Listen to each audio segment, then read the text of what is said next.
Портокалово небо и огнена земја. Многумина го побарале спасот во морето, но пожарите што ја зафатија Атика беа кобни за најмалку 49 луѓе. Ова е последниот црн биланс што го соопшти грчката противпожарна служба. 156 се повредени, од кои 11 критично. Меѓу повредените има и 16 деца, но се надвор од животна опасност. Најголемиот шок пожарникарите ги дочекал во селото Мати на 40 км североисточно од Атина. Јагленосани тела на мажи, жени и деца, прегрнати во неколку групи, биле најдени на само 15 метри од морето во дворна таверна. Други биле во нивните домови или во автомобилите во обид да се спасат од пеколот. Тие што не изгореле или се задушиле од чадот или се удавиле во морето. Ни ги гореше грбовите и нурнавме во водата. Си реков, Боже, мораме да бегаме за да се спасиме, раскажува преживеан жител. Друга жителка вели, селото Мати веќе не постои. Во туристичкото село, популарно меѓу постарите и децата, се повредени најмалку 150 луѓе. До овој момент во болниците во Атика згрижени се над 150 возрастни лица, од кои 11 се во сериозна состојба и се поврзани на апарати, и 16 деца чии животи не се во опасност. Во овој момент, за жал, бројот на жртвите е над 50 лица.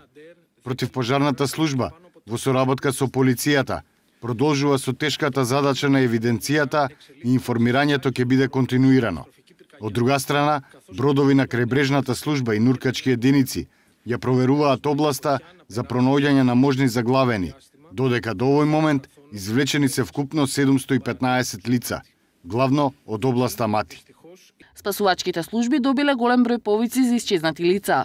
Се користеле бродови и хеликоптери за евакуација на плажата, рибарите, воени бродови и крајбрежната стража спасиле најмалку 700 луѓе. Во тек е потрага по 10 туристи кои побегнале од пожарот на брод. Надлежните апелираат до граѓаните да пријават ако некој од нивните блиски е исчезнат во областите каде што беснее пожарот. Во изминатите 24 часа, од 6 часот вчера до 6 часот утрово, во Грција биле регистрирани 47 пожари. Во гасењето учествувале над 600 пожарникари со над 400 возила, 7 авиони и 10 хеликоптери. Активни беа 3 жаришта, додека пак утрово пожарот, иако е ставен под контрола, се уште не е целосно изгаснат. Надлежните се сомневаат дека бил намерно предизвикан. Властите стравуваат дека во текот на денот ќе се зголеми бројот на жртвите. Поради критичната ситуација, премиерот Алексис Ципрас ја прекина посетата на Босна и Херцеговина. Кусо пред полноќ го посети Центарот за справување со кризи на грчката противпожарна служба. Портпаролот на владата Димитрис Занакопулос соопшти дека Атика се соочува со многу тешка ноќ. Грција вчера побара меѓународна помош преку механизмот на Европската унија.